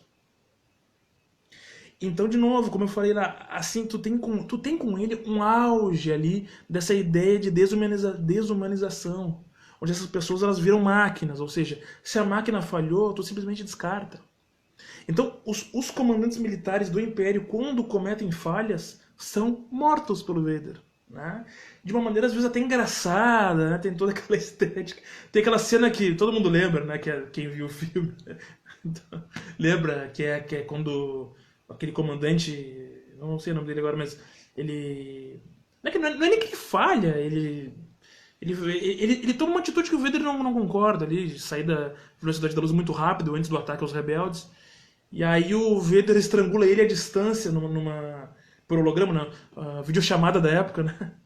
Então ele estrangula a distância enquanto dá instruções pro outro comandante, ó, tu vai assumir, ele tá fora, tu vai fazer isso, e o cara sendo estrangulado lá à distância pela força, né? E aí o cara fica olhando de lado, assim, o companheiro ser morto, assim, fica apavorado, né? Então tem toda essa coisa. Depois, quando o outro falha, o segundo que falha com ele, vai lá pedir desculpa pessoalmente, né? Ele só vê o corpo caindo no chão e o Vader dizendo, né? Desculpas aceitas, mas ele já matou o cara. Né? Então esse Vader do segundo filme, ele é o Vader que tá no imaginário popular, disparado. Eu vou mais além. Quando alguém fala pra vocês Darth Vader, eu digo quase que com certeza que vocês pensam numa imagem do Império Contra-Ataca. Talvez nem lembre, nem se deem conta disso, mas pensa no Vader, sabe? O Vader, sabe? É uma imagem dele no Império Contra-Ataca. Porque assim, é onde ele tem mais tempo de tela, é onde ele aparece mais no filme. Né? E é onde ele toma mais ações, é onde ele é mais importante. Até porque no filme seguinte ele continua sendo muito importante, ele é importante também no primeiro, né? Mas no terceiro filme ele volta a não ser o quem toma as decisões. Porque nesse segundo filme nós vemos o surgimento do Imperador. O Imperador surge como um holograma e fala com o Vader. Mas ele não está ali fisicamente, ele só vai aparecer fisicamente no filme, na história, no terceiro filme. E aí é o Imperador quem toma as decisões militares. Então no terceiro filme o Vader perde espaço um pouco. Ou seja, o filme onde o Vader brilha é o Império Contra-Ataca. Além disso, nós temos Yoda. E o que acontece com o surgimento do Yoda ali? Além de ser, claro, um personagem carismático, o Mestre Yoda, assim, são os dois personagens assim mais vendáveis, né? Bom, o que o Maurício comentou, polêmica, acho que o momento mais aterrorizante do Vader é o da sequência final do Rogue One. Não, eu acho que tu tem razão, assim, a forma como foi filmado ali, aquela cena dele ali é aterrorizante. Foi filmado completamente como sendo um filme de terror, um filme dentro do filme. Eu já falei sobre isso em outra live, né? Quando o diretor põe um filme dentro do outro filme, né? E não, Gareth Edwards, que dirige Rogue One, ele faz isso, ele cria um ambiente à parte no filme, né? Ele faz um filme de terror dentro do Rogue One, né? Naquela cena ali. Não, eu concordo, Maurício, mas veja que pra esse Vader aí funcionar, mas esse ponto que é importante, esse ponto aí, por quê? Pro Vader do Rogue One funcionar com uma estética e estratégia de terror, só funciona porque foi estabelecido no Império Contra-Ataca. Ou seja, nós vemos aquele Vader ali do Rogue One e nós saber antes de começar aquela música assim, né, e os efeitos sonoros, os rebeldes berrando pro socorro, mas aquilo funciona também porque nós sabemos quem é o Vader. E nós sabemos quem é o Vader e do que ele é capaz por causa do Império Contra-Ataca. É isso que eu tô falando. Então, o estabelecimento do Vader enquanto esse elemento de terror se dá no Nova Esperança, mas ele se aprofunda no Império Contra-Ataca. E mais, o que nós vimos a saber sobre o que é a força, o que são os Jedi, também está no Império Contra-Ataca. Porque no primeiro filme nós temos ali uma noção muito vaga. Uma noção muito vaga do que é o Jedi. Obi-Wan fala pro Luke, mas aquilo ali não é um treinamento, não, né? Não. A gente aprende ali, quando a gente nunca viu Star Wars, né? A gente aprende basicamente o seguinte: o Jedi é do bem, o Sith é do mal. Não, eu tô reduzindo aqui, mas basicamente assim tu não tem uma ideia mais clara do pensamento de um Jedi e de um Sith. A gente vai ter isso no Império Contra-Ataca, a partir do Yoda, que cumpre a função ali de um mestre samurai, né, na tradição dos filmes de samurai, lá do Akira Kurosawa, nos anos 50, 60, que é um dos diretores favoritos do George Lucas. Inclusive o C-3PO e o R2-D2 são baseados em dois personagens do filme Fortaleza Perdida, do Akira Kurosawa. Então, o Yoda ele cumpre essa função. Se no primeiro filme tu tem toda uma estética western, né, faroeste ali, a taberna, né, que é a cantina Mos Eisley, funciona como uma taberna do Velho Oeste. O Han Solo ele carrega a arma abaixo ali na coxa, como um bandoleiro texano, né? Já nesse segundo filme, a figura do Yoda, então, claro, tem essa relação com esse cinema, com esses cinemas, com esses gêneros cinematográficos tradicionais do período, né? E funciona ali nesse sentido, né? Então, o Yoda, a figura do Yoda, quando fala, nós aprendemos o que é o Jedi e nós aprendemos o que é a Força. Porque no primeiro filme, o Obi-Wan basicamente diz que a Força é algo que une a todos, né? Controla o Jedi em parte, mas o Jedi também a controla em parte. Mas assim, é muito vago ainda. E o Yoda é quem junta esses elementos e ele traz uma filosofia, né? Bah, o Kevin fez uma pergunta aqui que, meu Deus do céu. O que eu achei do desastroso último filme? Kelvin, vamos deixar pra depois essa questão. vamos falar mais adiante, porque se a gente entrar nisso agora, rapaz, a gente... esse caminho aí é um caminho que... como é que é? Um caminho sombrio. Esse caminho leva ao lado obscuro. Nem o Kevin curtiu o último filme. O Kevin, pra quem não conhece, é um grande fã de Star Wars. Então, não. Mas é que esse último filme, gente, ele é bem ruim, né? Até vou dizer uma coisa pra vocês, uma prévia rápida. Muita gente veio conversar comigo, como eu falei, ao longo da semana, porque eu tava divulgando essa live, né? E o assunto, a trilogia atual veio em todos os assuntos, assim. E todas as pessoas que falaram comigo, assim, nenhuma gostou do último. Até pessoas que gostaram dos dois filmes anteriores não gostaram desse último. E eu tava procurando ali esses rankings que fazem de todos os filmes, assim, né, da saga e tal. E o filme... Olha, a Tati pediu pra não falar mal do Rian Johnson. Não, mas não vou falar mal do Rian Johnson. Eu acho que o Rian Johnson fez o que dava, mas não existe milagre. Depois eu falo disso, tá? Mas eu acho que os problemas do segundo filme não são culpa do diretor ali. Eu acho que tem muitos problemas com o universo que foi estabelecido no set, né? E aí não teve como ele consertar, eu acho, assim. Eu acho que o J.J. Abrams é o ceifador da saga, assim. Eu acho que pra mim é nesse nível, assim. Eu acho que não dá pra culpar só ele, a Disney, a Kathleen Kennedy, que segue sendo produtora executiva, né? Mas o que fizeram nesse último filme é uma coisa que não tem explicação. A impressão que dava, assim, quando a gente saiu do cinema, né, tava eu, outras pessoas que estão online, mas a gente comentava assim, olha, parece que avacalharam de propósito, assim. Sabe, parece que assim, eu ficava imaginando os caras fazendo o filme rindo, sabe, tipo, porque, não, eles devem estar achando engraçado fazer isso, não tem outra explicação. Mas já voltou aí uma boa, bastante gente, vamos tocando aqui, né? Rapidamente aqui. Então a ideia do Império Contra-Ataca ali. Vou resumindo aqui muito rápido pra gente não ficar mais 15 horas aqui, apesar que eu poderia ficar dias falando de Star Wars. Mas o que acontece é o seguinte, vejam que assim, então, quando tem estabelecimento do Yoda ali como sendo esse elemento ancestral, de ancestralidade, e até a ideia dele ter séculos de vida, porque a raça dele permite, né? Tem quase 900 anos. Aí vocês pensem, por exemplo, as figuras mais sábias do Velho Testamento da Bíblia, Matusalém e todos aqueles personagens que tinham quase 1000 anos de idade. Então, a ideia é essa, né? O discurso ancestral, né? E trazendo a ideia de que, evidentemente, os Jedi já têm uma longa trajetória. Então, essa ideia tá ali, o Yoda carrega tudo isso, né? Então, por isso que o Yoda e o Darth Vader acabam sendo, assim, os personagens, né? Que, por mais que, bom, claro, o Imperador tem toda a importância, mas os mais lembrados são esses dois, né? É o Vader e o Yoda, né? Então, quer dizer, eles meio que carregam consigo, né? Esses elementos de síntese, né? E o Yoda vai trazer todos aqueles ensinamentos ali e que, vejam, ali, aquela cena muito clássica ali do o treinamento do Luke com o Yoda, né? Então, onde o Luke vai depois se descobrir que tem ali a mensagem quando ele vai lá, ele entra na caverna, ele sente medo, ele não deveria ter carregado as armas para dentro. Isso significa que quando ele carrega as armas para dentro da gruta, né, ele tá se fechando, então ele tá, né, buscando uma animosidade ao invés do autoconhecimento. Aí quando ele corta aquele holograma do Vader, ele vê ele mesmo, né? Claro, é claro que ele tem um prelúdio de que ele é filho do Vader, mas tem esse elemento também, né, de que ele está enfrentando seus próprios medos, né? Então, aquela cena tem isso, né? E aquela cena que é muito importante ali, por exemplo, do lago, né? Eu tô comentando isso porque são questões que têm a ver com outros temas que a gente está debatendo aqui. Quando a nave cai no lago, e aí ele não consegue subir a nave usando a força.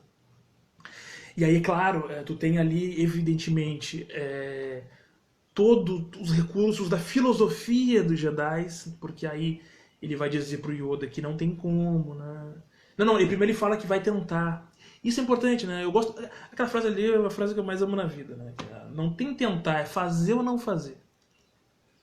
Não existe tentar. Não, se tu não, não é porque o que acontece, gente, é claro que não dá para levar no extremo, mas assim, o sujeito tentou e não conseguiu, não fez. É claro que bom, mas tentou. Mas isso não pode servir como um salvo-conduto. Ah, mas eu tentei. Mas eu tentei, pô, tentei fazer o certo, mas não deu. Não deu. Será que tentou? Então esse ponto, né? Que é quando depois o Yoda vai lá e mostra que era possível subir a nave com a força.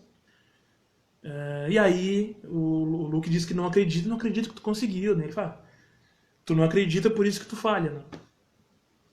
A ideia aqui principal, quando ele faz isso, não é a ideia do acreditar por acreditar. É a ideia de que tu tem que fazer algo disposto a fazer. Disposto a fazer. Não pronto já para não conseguir. É claro que a frustração é natural, é do jogo, é da vida, né? Mas. E aí tem uns elementos ali que. A gente teria que fazer outra live, mas é que a ideia do que é um Jedi muda bastante ao longo da saga. Isso é polêmico, né? Mas o que é um Jedi na trilogia clássica não é o que é um Jedi na segunda trilogia e nem na nova. A ideia do que é um Jedi muda, assim como a rebelião muda. Só o que não muda é a estrutura do Império. Isso é bem interessante. A minha amiga Paula comentou aqui, conhecida como a fada do lanche. Desculpa. Rey melhor Jedi que Luke adolescente. Pô, essa é polêmica, hein? Paula, tu levantou acho que a maior polêmica até agora aqui. Tô chocado contigo. Tô chocado. A Rey é melhor do que o Luke adolescente? Não. Não, é polêmico, mas eu acho que cada um aí com o seu ponto, né? Eu acho assim. Eu acho que a Rey até é promissora, assim, mas essa ideia dela simplesmente ser ultra poderosa sem treinamento é um negócio que. Assim, gente, não tem cabimento. Lá no 7, quando isso aconteceu, eu já fiquei. Eu não gostei dessa nova trilogia desde o 7, assim, né? Porque. Ah, eu sei que tem coisas positivas, mas assim. Essas coisas assim, sabe? Não, ela simplesmente é super poderosa. Simplesmente é, e ponto final. Ela não sabe nem o que é força, ela não sabe nem o que é um sabre de luz. ela pega o sabre e vence um Sith que não é Sith, né? Que é o Kylo Ren. Que também não tem treinamento, mas tem algum treinamento, né? Bom, pelo menos sabe o que é o sabre de luz, né? Usa um sabre que não é nem. Não tá nem terminado. O sabre dele não tá terminado, né? Mas ela vence o cara. Mas ela tem todo um processo de descobrimento ao longo que no primeiro e no segundo filme eles vão passando, né? Vão tendo desenvolvimento, né? O Kelvin comentou que vai ter que sair, mas abraço, Kelvin, depois olhe no IGTV, pode comentar lá, pode me mandar mensagem. Daí a gente vai comentando aí as questões, tá? Então assim, bom, mas voltando um pouco do pré-contra-ataque, eu já imaginava que isso ia acontecer, gente. Que é o seguinte, eu vim aqui pra falar principalmente do Império Contra-Ataque, mas o pessoal quer falar mais da saga toda, dos filmes atuais, né? Ó, a Paula comentou outra coisa aqui. Não me agrada a ideia dela simplesmente brotar Jedi. Isso é horrível. Mas no fato da determinação de enfrentar o Chorão, não, isso é bom. O Chorão pra quem não sabe o Kylo Ren, né? Ah, meu Deus do céu. Tem gente que eu respeito, que gosta do Kylo Ren, porque ele é um personagem assim que tem várias camadas dramáticas, né? Isso é uma vantagem dele enquanto personagem dentro da narrativa, assim, mas... Pô, gente, como é que vai funcionar um universo que o maior perigo da galáxia é o Kylo Ren? Não dá, sabe? É isso. Então, nesse ponto, acho que é bem observado, né, Paula? E ela não tem medo nenhum dele, isso tem razão. Assim, ela não demonstra nenhum medo, nada, nunca. Até nesse sentido, ela é mais corajosa até do que o Luke. Eu acho que nesse ponto, sim. O Luke adolescente, né? O Luke mostra na cena da caverna que tem medo. Não é que ela não tenha medos, né? O Maurício comentou, nem o ator que faz o Kylo Ren gosta do Kylo Ren. Pra quem não sabe, o Adam Driver ele deu uma declaração dizendo: esqueçam que eu fui o Kylo Ren. Não, o cara não gosta, eu tenho que gostar, meu. Porra, me poupe, né? Meu? Tudo bem, mas tudo bem. Eu fiz uma enquete também, né? Vocês devem ter visto sobre o pessoal gosta ou não dessa trilogia nova, né? A esmagadora maioria botou lá que não gosta, mas teve gente que botou que gosta. Então eu também tenho que respeitar todo mundo, né? Tô aqui respeitando, né? Não tô avacalhando, né? Os novos filmes, enfim. Tenho divergências, eu tenho divergências. Então, só pra concluir essa parte do Império Contra-Ataque, eu tô vendo que vocês querem falar de outras coisas, né? Vamos lá. Mas algumas questões que eu tinha proposto lá de análise social histórica, muito rápido aqui, só pra gente seguir esse fio. Porque tu tem o estabelecimento do Yoda, esse universo ele é estabelecido no 5, é por isso que o 5 ele acaba sendo o filme mais importante. E também porque ele confirmou o sucesso que foi o anterior, né? Porque o anterior foi um sucesso de bilheteria e tudo. E o segundo confirmou, então tu tem ali uma junção ali nesses dois filmes confirma. Star Wars é uma franquia de sucesso e tudo, aí depois tem o Retorno de Jedi. Eu até separei aqui o seguinte, gente. Só que vejam bem, não pensem que esse filme que hoje é unanimidade sempre foi. Na época do seu lançamento, não. O que é...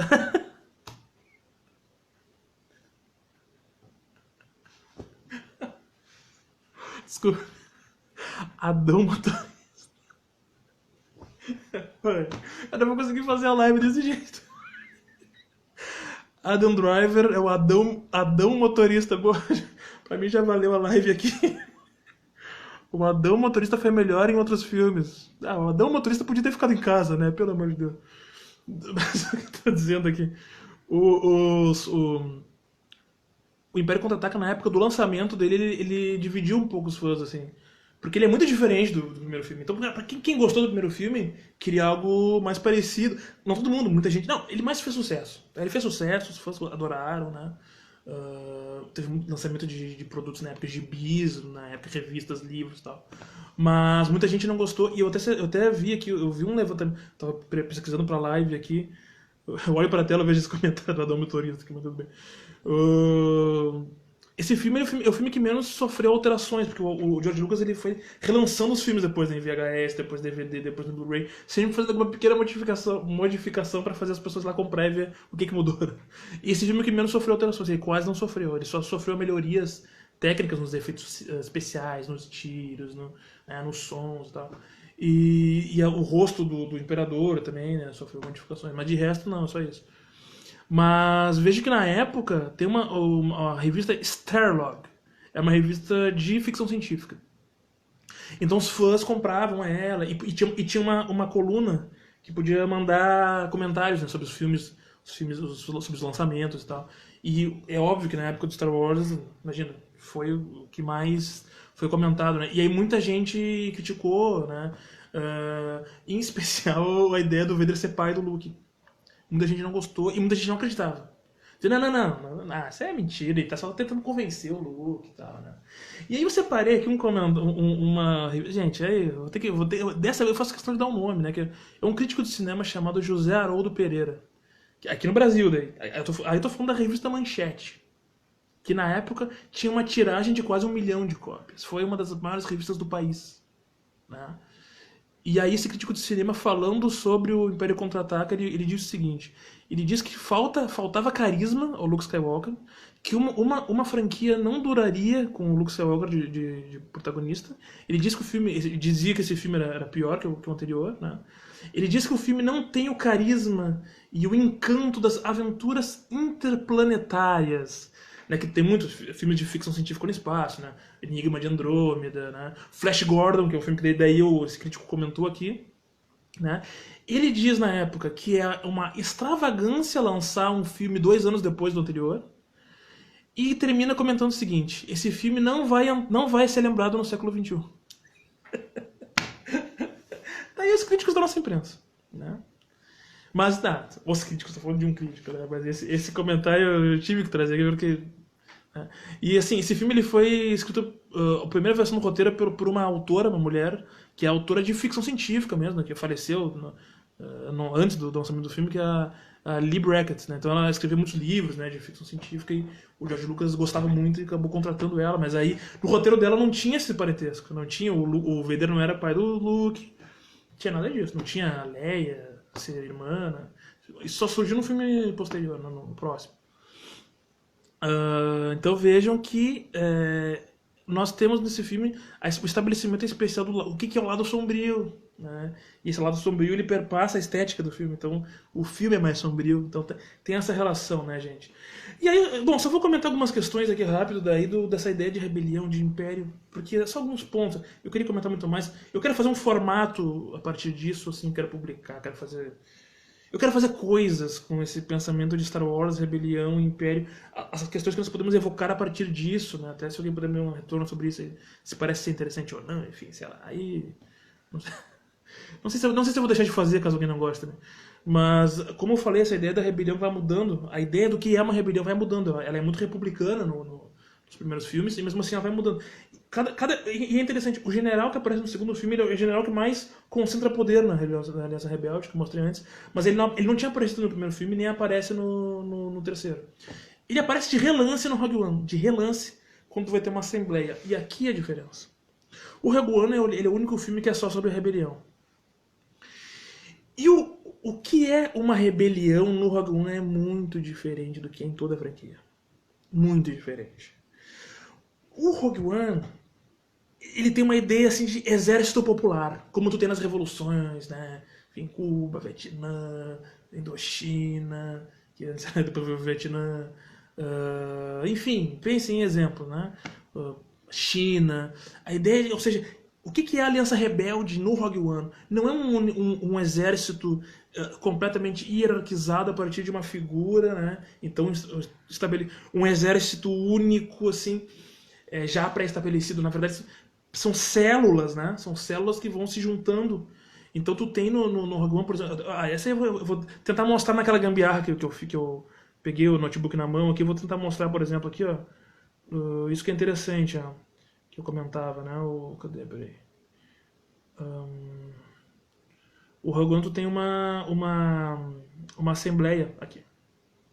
Vou mostrar pra vocês aqui daquele jeito, né? Do jeito que dá.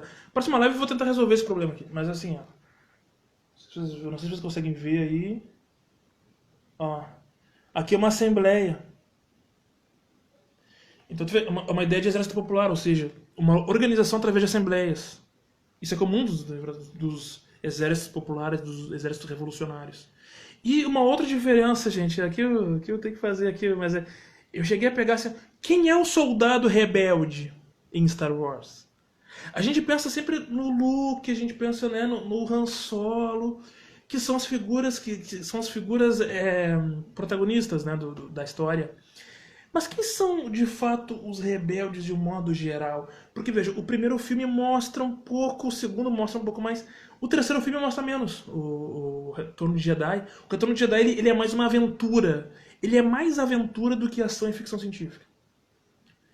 Ele é tudo isso, mas ele é mais aventura, ele é mais um filme de aventura.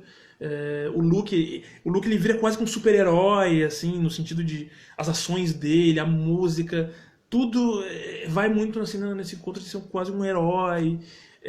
Então, inclusive quando tu tem a batalha quando tem a batalha na lua de Endor, que é uma batalha na floresta, é claro, tu tem ali os rebeldes entrando em harmonia, né, como eu falei, com a população local, com a natureza já. O Império, ele é mecânico, né? Ele vem e destrói. Inclusive estava usando a lua de Endor como transmissor para o escudo da segunda Estrela da Morte, né?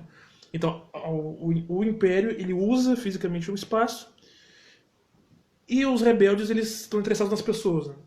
Nos seres, né? Porque não são pessoas. Os Ewoks, né? Que são aqueles ursinhos, né? Os ursinhos lá.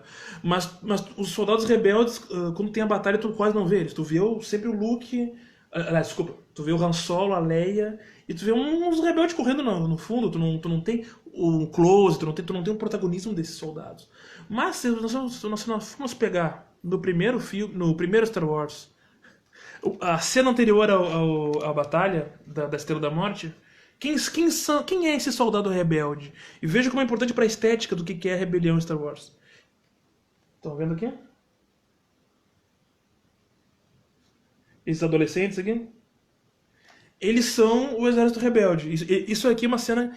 Ali é antes eles estão recebendo instruções para o ataque à Estrela da Morte, né? E no Rogue One, quem é o soldado rebelde? Não sei se vocês conseguem ver. São pessoas de rosto sofrido, né? Ao contrário do primeiro filme, que são todos jovens lindinhos, branquinhos, adolescentes maravilhosos. Aqui são pessoas mais velhas, muitos alienígenas no meio, então a ideia da exclusão, né? Dos excluídos, a ideia dos excluídos. Até avançando. O filme que melhor retrata as questões políticas e sociais, não é nem um filme, desculpa, a trilogia que mais retrata e melhor retrata é a segunda trilogia. Que eu até nem vou entrar muito aqui. Mas a segunda trilogia, ela tem um mote político muito claro, desde o primeiro filme. Aliás, o primeiro filme, o Ameaça Fantasma, que também é muito hateado, é o filme que, assim, ele tem... tem coisas que também eu acho... Aquelas corridas de pod racer lá do Anakin, eu acho um saco aquilo ali. Mas, veja, ali tu tem assim, a ideia política, tu tem claramente a Federação do Comércio, ou seja, assim, essa espécie essa alta burguesia faz um bloqueio comercial, tenta matar de fome a própria República. A partir disso, eles financiam um processo de golpe. Você lembra disso? E o Star no episódio 1 tem um impeachment no episódio 1, se vocês lembrarem, que é o chanceler Valorum. Chanceler Valorum, ele sofre impeachment através de uma articulação quase sem motivo. O Palpatine está articulando o golpe. E o Palpatine depois revela, né, o Sith, né, o Darth Sidious. A Federação da Indústria está financiando o processo. Então eles financiam esse processo, eles financiam a ideia máxima de rigidez, né? Que é o Imperador.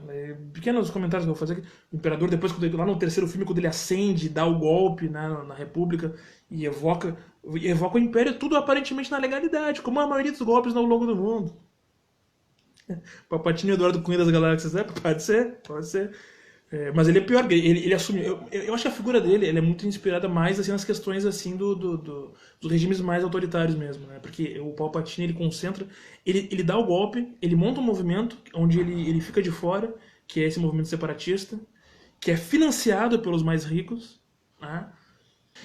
Então tu vai ter esse processo, né? Só concluindo ali, né? O próprio Palpatine, ele assume, né? Ele assume a centralidade do regime e destrói aqueles que o financiaram. Como todos os regimes fascistas, como Franco fez, como Hitler fez, como Mussolini fez, como Salazar fez, todos fizeram. Todos fizeram. E o processo ali... Então, essa segunda trilogia, gente, eu gosto muito. Eu gosto muito. Tem coisas que eu não gosto, tem coisas que eu não gosto. Não é a trilogia clássica. Não é a trilogia... Pô, as lutas de sabre de luz são maravilhosas. As batalhas são maravilhosas. São melhores do que na trilogia clássica. Né? Ó, um comentário aqui. Eu usei o episódio 3 para explicar o golpe de estado para meus alunos. Nossa senhora! Pô, tu é maravilhoso. Que pessoa maravilhosa que escreveu isso aqui. Eu vou ler de novo. Ó, o que foi comentado aqui. Se puder comentar, me comenta em qual ano, assim, qual a série dos alunos, seria em que aula, né? Imagino que aula de história.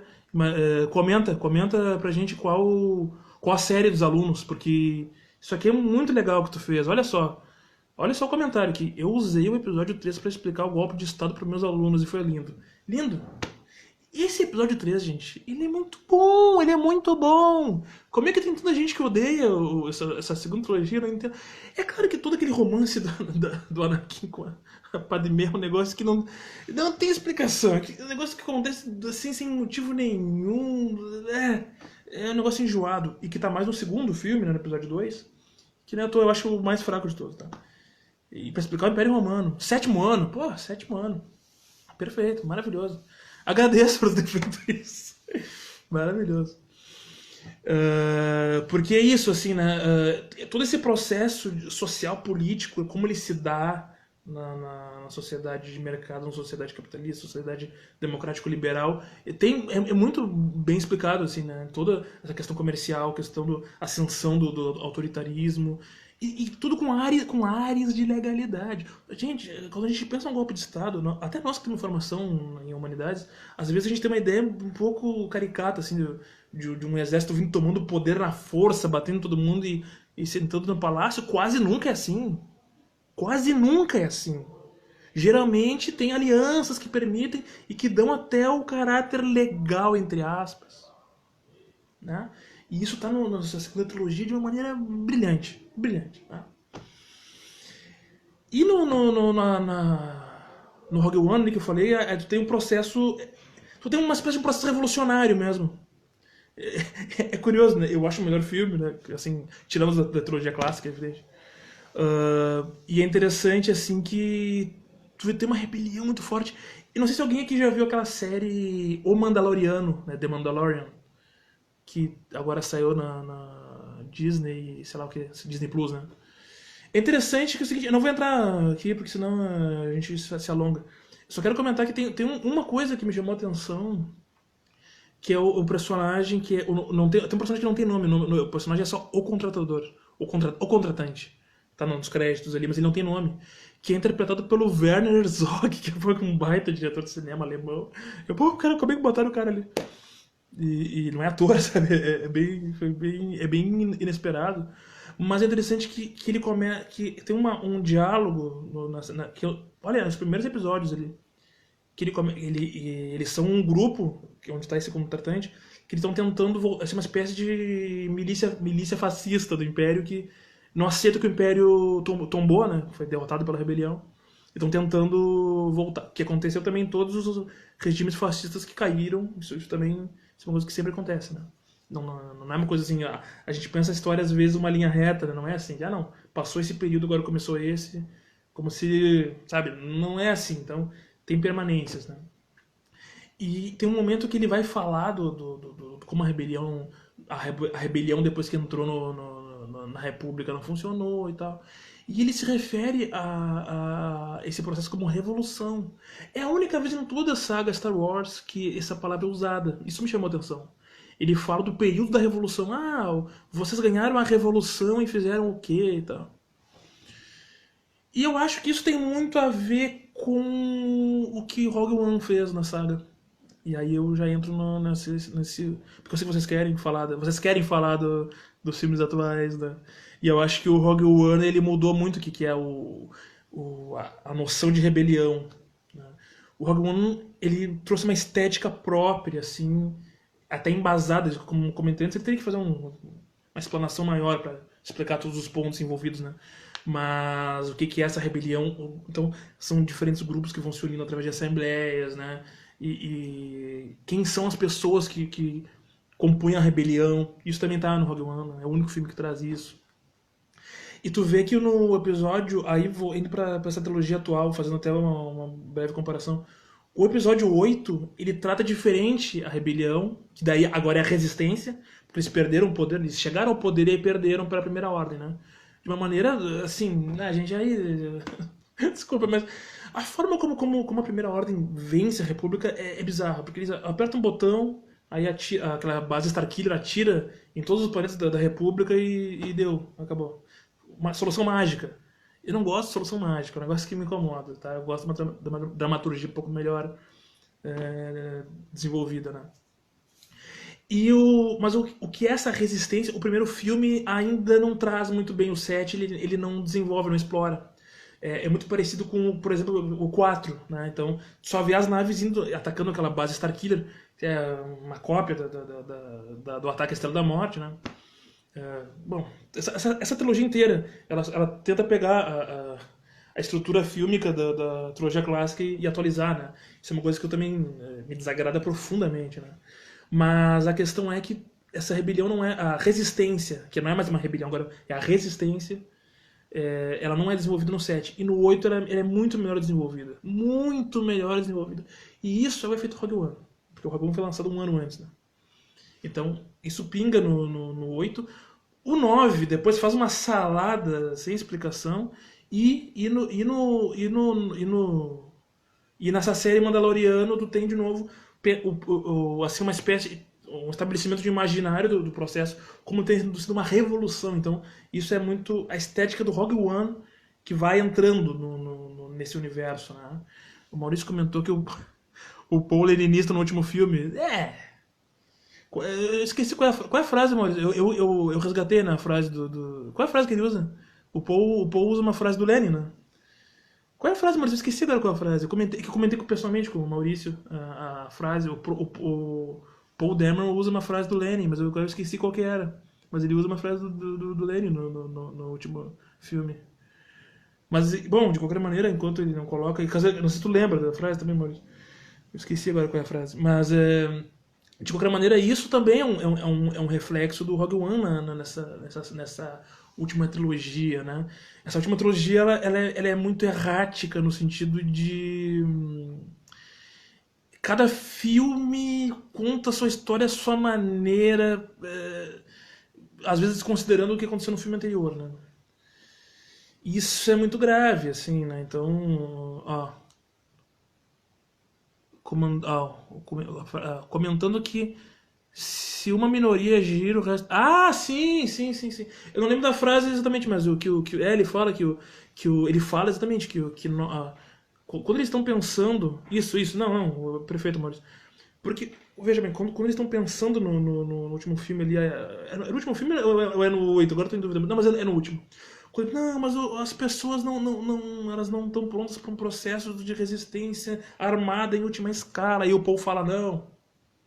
As pessoas nunca estão prontas. As pessoas precisam que nós estejamos prontos. Nós que estamos fazendo essa resistência permanente, nós temos que demonstrar que estamos prontos e temos que mostrar para as pessoas que nós estamos prontos, que precisamos dela para isso. Aí o povo vai vir com nós, aí o povo vai encanar. Então, a frase não é bem essa, eu estou também explicando, mas ele usa uma frase assim que é ipsis literis, a frase do Lenin, assim. Que me chamou muito a atenção quando eu vi assim, nossa, né, o que está acontecendo com Star Wars? Mas essa rebelião toda, assim, a resistência, nesse filme ela tem muito a ver com questões assim de grupos de exclusão, né? Então, a ideia da luta dos negros, das mulheres, dos latinos, né, que tem a ver com os Estados Unidos, né? O ator que faz o... Bom, no Rogue One tem, né, o Diego Luna, né, que é hispânico. Acho que o Paul Dameron, não lembro se ele é hispânico ou se ele é do Oriente Médio. Porque tem algum personagem do Oriente Médio nesse novo, não lembro agora qual. Então, essas pautas, né, que são pautas assim alguns falam identitárias, não sei se a expressão contempla melhor essas lutas, né? Mas de qualquer maneira é um debate que ele é muito forte no mundo todo hoje, né?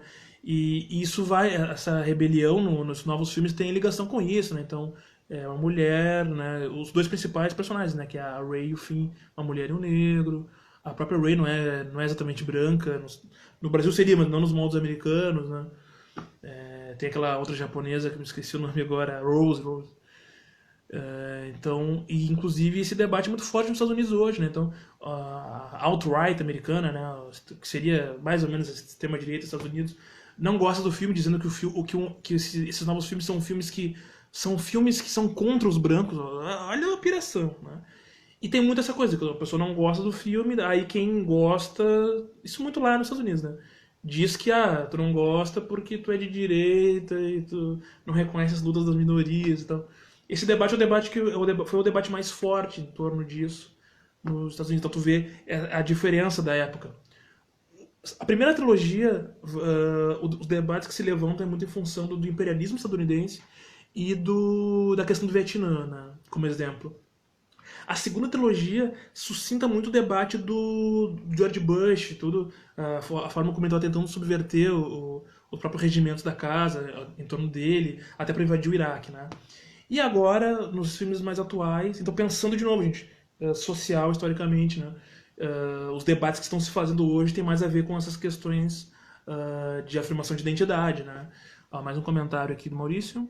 Aliás, o Abrams escanteou a Rose porque essa fanbase reaça odiou ela. É verdade.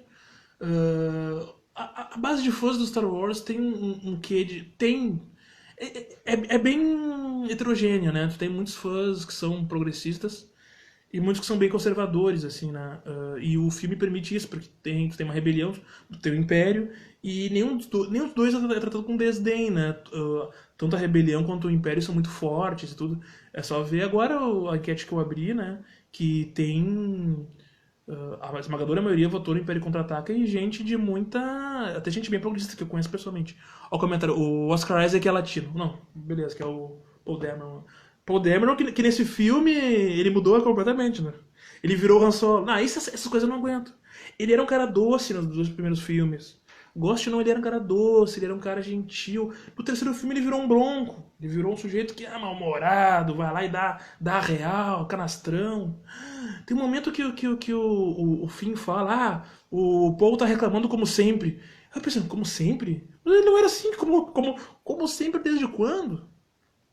Só pra eu comentar aqui. Tá, aqui o Maurício comentou. Eu lembro, o Maurício comentou. Lembro do Constantino chorando por causa do Chewbacca vegano também. Gente, essas coisas assim deixam a gente nervoso. Um caricato aí, um colunista. Pô, o cara ganha dinheiro pra ser militante na mídia. Vê se alguém de esquerda consegue isso. No Brasil ou no mundo. Aí os caras dizem que, pô, mídia de esquerda. Pô, mas existem militantes de direita que recebem salário para ser militantes, tipo Rodrigo Constantino, tipo Caio Coppola. E de esquerda tem alguém assim? Não tem. Tá, mas aí o que acontece? Esse sujeito, o Rodrigo Constantino, fez um choro nas redes sociais porque o Chewbacca virou vegano. Que isso não acontece no filme também. O que acontece é que tem aqueles bichinhos bonitinhos que entram na nave dele, aquelas aves, que eu esqueci o nome também. Alguém já vai me corrigir. Alguém me corrige o nome daquelas aves. Pox, alguma coisa assim, né? Que gritam e gritam, e ele meio que gosta daquelas aves, aí depois acho que ele mata um pra comer, né? E não consegue comer porque estão olhando com ele com um olho de pena, ele não consegue comer, ele fica com pena dos bichos e não come. Então, é claro que tem ali uma mensagem da questão dos animais, que também é um debate que hoje está no auge. Então, o filme, ele incorpora o debate da sua época, né? Os filmes anteriores da saga Star Wars também. E o atual também, né? É Porgs, é isso aí, Tati. Porgs, é isso aí. Então, mas isso também, bom, é um debate importante, mas não quer dizer que ele tenha virado vegano. Quer dizer, também entra a questão da piração do sujeito, né? Esse mesmo cara aí falou que o filme era racista. Ele é um dos caras que falou, porque tem aquela cena que a Capitã Phasma tá lutando com o Finn, e aí ele derruba ela, aí quebra assim o capacete, tu vê o olhão dela azul, assim, e ela olha pra ele e fala, né, scum, né, que seria... Não tem uma tradução literal, mas seria tipo escória. E daí, só que isso também pode ter um cunho racista nos Estados Unidos, né? E daí ele ficou indignado com uma branca chamando um negro de scum, isso tá forçando que os brancos são racistas e tal. E aí aquela coisa, bom, o cara não conhece a própria saga Star Wars, porque daí aí ele fala scum pra ele e ele responde, né, não... Rebel Scum. Porque até na trilogia clássica, o Império se refere à rebelião como sendo a escória rebelde, Rebel Scum. Então, quer dizer, é da parte lá dos anos 70, quer dizer, aí o cara pira, não consegue, sabe, não consegue interpretar o que está acontecendo no filme. Delírio, falta de conhecimento. Essas pessoas assim, são caricaturas, não dá pra aguentar. Não dá pra aguentar. Mas, gente, a gente tá falando bastante aqui. O que mais que vocês querem falar, assim, quais temas, assim, que seria interessante da gente entrar, né, caso vocês queiram abordar outras questões. Pode ser Vocês querem muito falar da atual, ou das outras, dos filmes anteriores, o que seria interessante da gente comentar ainda, aí, antes de encerrar aqui, porque a hora tá avançando bastante, né? Caso alguém mais queira comentar alguma coisa, suscitar mais algum debate, né? Bom, eu pessoalmente acho que esses filmes novos, assim, eu não gosto da ideia assim, bom, pegar a estrutura dos clássicos e tentar só transpor é uma coisa que me revolta, assim, sabe? Eu acho que Star Wars não merece isso, assim. Você pode não gostar, por exemplo, da segunda trilogia, eu gosto, mas assim, inventou novas coisas, novas tecnologias, inclusive até os filmes clássicos de Star Wars. A cada novo filme, tu via novas tecnologias, tu via coisas que tu não tinha visto no filme anterior, sabe? Novos transportes, novas armas, novas. E essa inovação tecnológica é uma das marcas de Star Wars, da toda a franquia, e não tem isso nesse filme, quer dizer. Não tem grandes invenções, tem o BB-8 lá, né? Que é legal, inclusive. Acho que é o melhor personagem dessa nova trilogia. Acho que é o BB-8. Star Wars, como Star Wars tem droids carismáticos, né? Meu Deus, todos quase, né? Pô, no Rogue One tem aquele K2, né? K2, K2. Que, cara, meu Deus, aquele robô é maravilhoso, maravilhoso, é muito engraçado, é o robô mais engraçado da franquia. E o BB-8 é diferente, né? Ele é mais assim, que é mais, como é que se diz? É mais bonitinho, mais fofinho, assim, né? Ele é mais meigo, né? Que também tem a ver, assim, eu acho um pouco apelativo, mas ele é legal, assim, né? E eu acho, assim, então, eu tô sendo bem sintético nas críticas dessa nova trilogia. Eu teria 1 milhão de outras, assim. Né? Então eu acho que um universo que estabeleceu personagens que não eram suficientes lá no primeiro filme. Ó, o Maurício comentou aqui. A segunda trilogia tem duas coisas que eu odeio. Midi-chlorians é horrível mesmo. E ter estabelecido Stormtrooper como clones, também não gosto. Não. Eu tenho. Assim, além dessa, eu não gosto da ideia dos clones. Não é coerente com a trilogia original. Inclusive, eu quero dizer que essa coisa que o George Lucas sempre falou, de que ele tinha desde sempre o roteiro de 9 filmes. Eu já acreditei nisso hoje em dia. Não acredito, é só ver a segunda trilogia como tem coisas que, digamos que vão contra a trilogia clássica, então não faz muito sentido. Essa questão dos clones eu não gosto também. Os midi-chlorians são um absurdo completo. Que no episódio 8, que eu sei que a Tati Brandão que tá aí adora, é muito interessante porque ele faz o Ryan Johnson ali faz o completo contrário disso. Eu acho maravilhoso. Isso, assim, né? Esse ponto do filme, eu acho maravilhoso esse ponto do filme. Porque a trilogia. Dentro dessa trilogia nova, seria muito difícil fazer algo maravilhoso. Mas esse ponto é interessante que ele pega essa coisa assim: a força tá com todo mundo, tá em todos os lugares. Sabe? A força não é propriedade exclusiva dos Jedi, os Jedi não têm propriedade privada da força. Então, qualquer um, sabe? A força está em todos os lugares, né? E aquela cena do menininho no final lá com a vassoura, que ele puxa a vassoura com a força, é o que melhor representa isso, né? E a ilha, digamos que acaba com os midi-chlorians ali, né? Só que aí depois do 9 volta, né? O 9 volta, no 9 porque o 8, na minha opinião, também tem vários problemas, tá? Mas acho que o que o 8 conseguiu fazer, é o filme que mais arriscou nessa nova trilogia, né? E ele trouxe novos conceitos e tudo mais, né? E o 9, ele tenta apagar o 8, né? Tenta apagar o 8, inclusive aquela coisa do... Bah, que comentário maravilhoso! Muito obrigado. Esse comentário agora aqui é maravilhoso. Eu gostava da Rey, filha de ninguém. E eu adorei aquilo. Eu adorei aquilo. Porque veja, eu entendo que não gostou. Eu acho que também tem um pouco de conservadorismo. Eu não tô falando no sentido negativo. Todos nós somos conservadores em alguma coisa, né? Mas assim, essa ideia de que não, ela tem que ser filha de alguém especial. Não tem. Por que ela tem que ser? Não tem que ser filha de ninguém. Então, essa ideia de que ela é só uma pessoa comum como qualquer outra. Isso é muito bom no 8, essa coisa de que todo. E é por isso que eu falo, esse 8 tem muita influência do Rogue One, que foi lançado um ano antes. Que o Rogue One estabelece uma horizontalidade que não tinha na própria Rebelião, Resistência. E que o 8 pega isso. O 8 usa isso. Aí os rebeldes sofrem, mas estão lá na luta, né?